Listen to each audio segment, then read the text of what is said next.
What's going on, everybody? It's Kitty 4547, and welcome back to another video. So I was watching this video of this guy. His name is Virtuism. Virtuism. Let me see. This is him right here. Y'all probably know him. I don't know him. I ran into this thing because I'm always into physics and stuff, and I've been building things and whatever the case would be. Not as excessive as he's doing it, but like I may be getting there one day. I don't know. But he has this thing where he betted this physics professor in I think somewhere. I think was it in Michigan? I don't know what it was. My hometown. But he bet $10,000 that his thing was wrong. The betting claim was that he has a fan car, right? A propelled fan car, which was missed. That the wind, he can go faster than the wind that is going past the car. So there's a lot of things that goes into that, but I'm gonna say one thing that was missed, that I believe that was missed, is that this thing right here, right? He built this car, and I'm kind of surprised that we missed this. I'm surprised we missed this. Now I'm gonna say this right here. You see this thing right here? You see that? You see that right here? See that? See this right here? That? See that? That's like a drive shaft. That's connected. That's connecting directly. It's direct power of this and the wheels down here. That's what it's doing. It's connecting those two, right? If you disconnect that, then his claim is true. That car would not go faster than the wind that is powering that propeller. Because every time the wind stops pushing the propeller, then you lose power.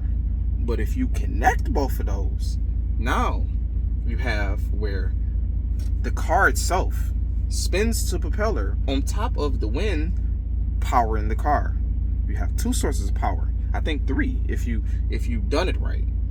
Because I think that, I don't know which way he got the propellers, but I think he has the propellers going backwards. If he has the propellers going backwards, then it makes the wind it kind of gives, I can't explain it. It's a backward forward. It's kind of weird. It's a backwards forward thing, because again, you got both of the things integrated in here, so it takes lesser force to get the car to move faster. It's like the big wheel. If you take a big wheel and a small wheel, right? The bigger this wheel is, to smaller the tires. Like say you got a 20, like you have a regular car, like a 20-inch car, right? And you have a, I don't know how big this propeller is. Let's make a 20 to 40. You have double. Is that double? I think that's double. You have 2 times. You have 20 twice. Yeah, it makes 40. That wheel goes around one time or halfway. That wheel is spent already, I think, probably once. It goes the other half, it's spun twice. So you got double. Yeah, you got double. If you go 60, I think that's, you got almost 3. Let me see, 3 and something. 2 for 6. That's triple. So you got to spin 3 times to that one spin. And on top of that, you have it integrated together. So it's gonna go like this. It's gonna go like that, right? So I don't understand how we missed that integration. That integration makes everything that he says not to be true. I think he got it in here. I don't know. Let me see. Let's listen to what he's saying here. The wheels are going so much faster over the ground than the propeller is moving through the air, so the thrust force can actually be larger. Yeah. I'm going to do an analysis in the frame of reference of the car. And the important equation to... What got me to automatically get what he was saying is he had a model, and he put it on the treadmill. And when he put it on the treadmill, that fan started spinning. I'm like, oh yeah, he got it. He got it. Because if the treadmill is rolling up under the wheels, if you have a car on there, I think you've seen this, where somebody had a car in a trailer and he had it on the treadmill. You only got just the treadmill powering that car, so the car just sits on there like this, and the inertia, or I think the friction of the car, or the bad bearings in the wheel, because you know if you have bearings and they kind of dance around, it slowly does this, creates a vibration in there, and it slows the car down. But as the wheels get straight smooth, it kind of stays there. I don't think it goes forward, but it stays there because it can't go forward because it's powered by the treadmill. So, but as long as it shakes, slows down, and it stays straight, it goes like that. So, in his case, he has the fan creating power and the wheels creating power in collegiate together. So it makes it go. You know, so.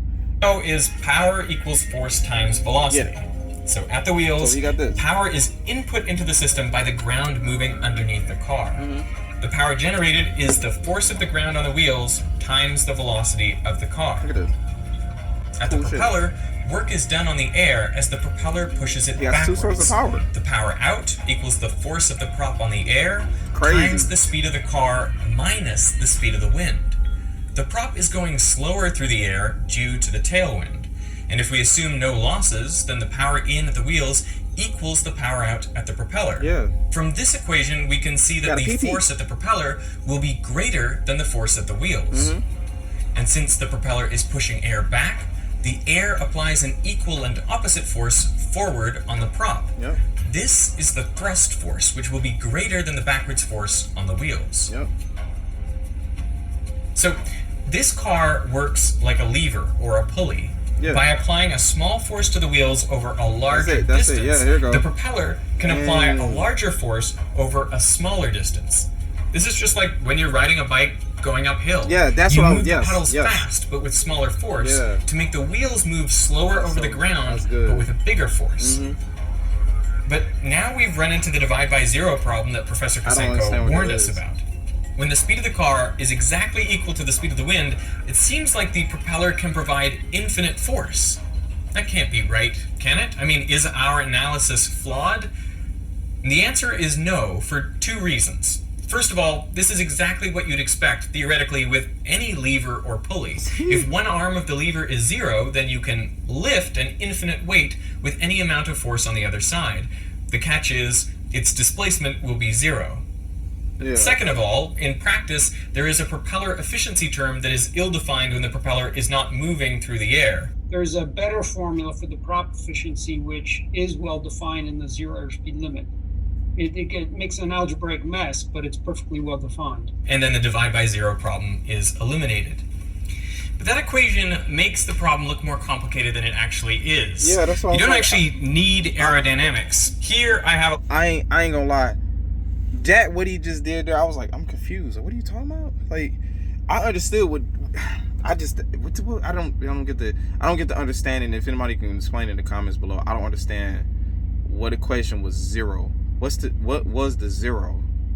My brain doesn't calculate. I don't know. I just can't calculate what the guy was saying. Like I didn't understand the example neither, where he said he put the infinite amount of weight on the thing. You can flick the thing up there, but I don't understand how you're getting.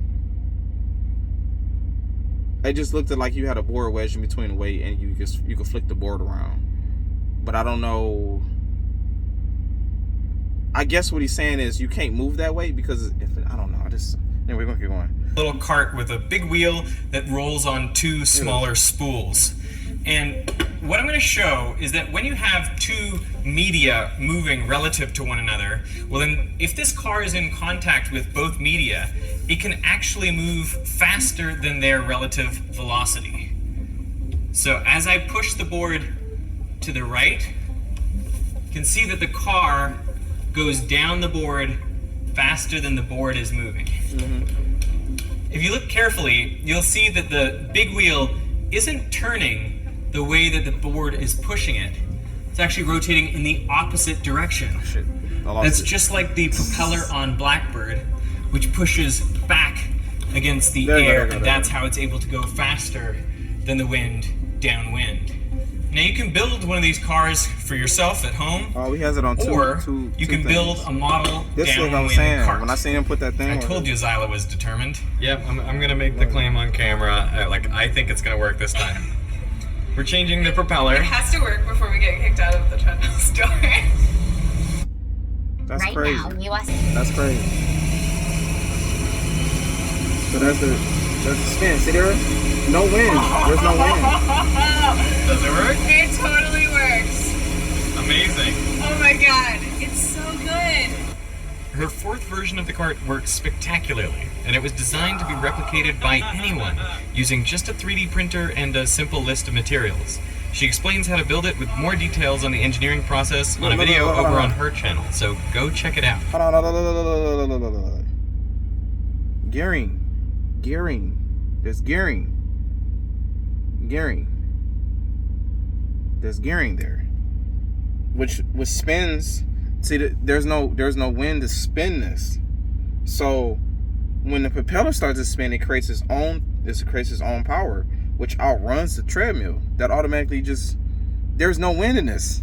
It already goes faster with just the power of the treadmill. And I get what you're saying. People probably would say, well, the treadmill is like an equivalent to the wind. No, it's not equivalent to the wind. It's not. It's its own inertia up under the wheels, and then the fan spins and creates the power.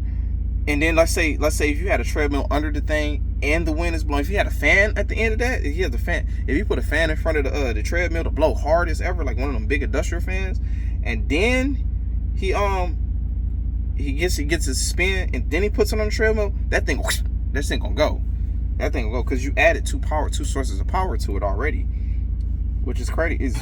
Now, Professor Kosenko has now conceded the bet. He did. And he transferred wow. $10,000 to me. So I want to thank him for being a man of honor and changing his mind in light of the evidence I presented, which is really not easy to do, especially in a public debate like this one. Yeah.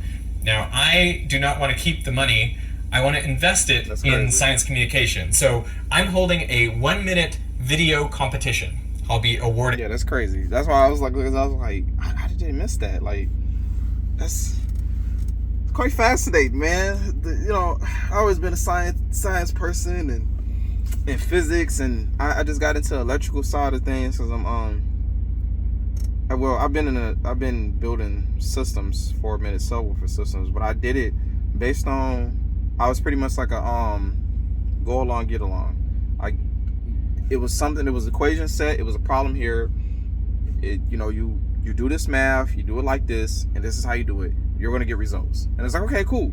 But then I was thinking, like, I end up going into a bigger system. I'll make a whole new video. But now I'm in a bigger system, thinking a little different of this electrical thing. And there's two types of electrical. There's two different types of wiring. There's this number is still the same as 0 gauge. But the 2 0 gauges I have is 2 different sizes of 0 gauges, which I'm like, dang, that's crazy. Because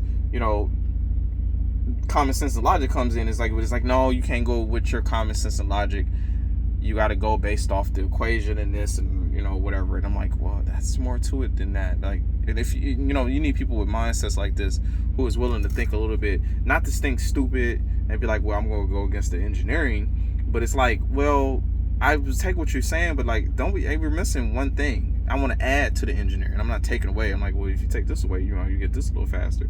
I'm adding to engineering or adding to something. It's like there's something that can always be improved somewhere in something, because we only got a certain lifespan to think of something, and the brain has a pattern. It thinks the same way over and over and over again. If you break the pattern and think outside the pattern and re-engineer it or re-physic it, you'll get a different result, which can help with the world, I believe, in pushing new technology forward. Like back in the day, we used to have big old giant memory cards. Now we got little small SDs. Somebody like myself says a long time ago, you make a very micro whatever. You can't put all that. Now we got like 5 gigabytes in a small, 1 megabyte was this big. Remember the PlayStation 2? And then we discover how to use different materials, and we're not just, we're defining logic. We're making a new angle at things. Some things can stay true and be the same, but there's other things that be like, okay, we can go like this way to be a little bit more efficient. And I guess nowadays it won't be cheaper, but yeah, this is a good video. I like this one.